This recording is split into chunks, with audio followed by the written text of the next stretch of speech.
رسول معظم اسلام صلی الله علیه و سلم میفرمایند ایاکم و شح، میترسانم شما را، بیم میدهم شما را از بخل.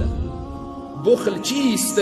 رسول معظم اسلام صلی الله علیه و سلم در ادامهش میفرمایند ایاکم و شح فانما هلك من کان قبلکم بالشح.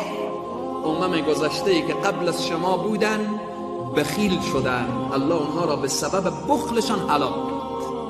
انسان بخیل هلاک میشه. بخل چیه؟ انسان بخیل باشه. فلانی موتر داره، چرا داره؟ خانه خوبی داره، چرا داره؟ شخص در خانه خود نشسته هست، انسان بخیل خود را میخوره. شخص پشت اشترینگ موتر راحت نشسته، انسان بخیل خود را میخوره. شخص در بالآخره زندگی آرامش قرار داره، انسان بخیل خود را میخوره. انسان بخیل و حسود و انسان بخیل آنچه که داره دست نگه میداره. پول داره، پول نمیده.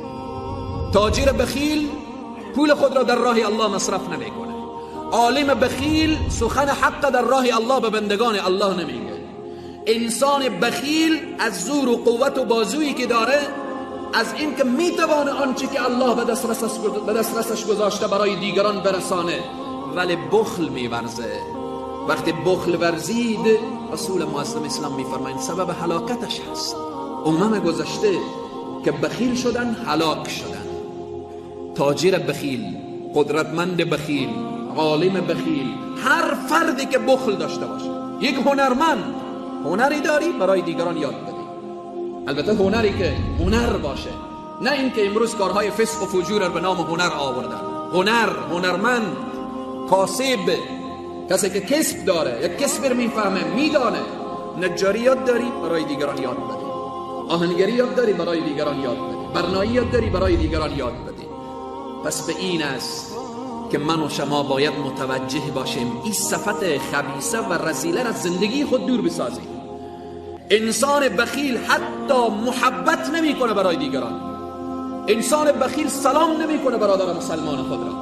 بخیل هست. حتی از یک سلام، خیلی افراد و اشخاصی هستن حتی سلام نمیکنن برادر مسلمان خود را. و ایاکم و شح فانما هلك من کان قبلکم بالشح. متوجه باشید امم گذشته که هلاک شدن به خاطر بخل که داشتن و به خاطر صفتی که نمیخواستن خوبی برای دیگران برسه، نمیخواستن قدرت و قوت برای دیگران انتقال بکنه، نمیخواستن که علم و دانش در بین جامعه دیگران و بین خانواده دیگران بالآخر سرایت بکنه و داخل اونها داخل بشه.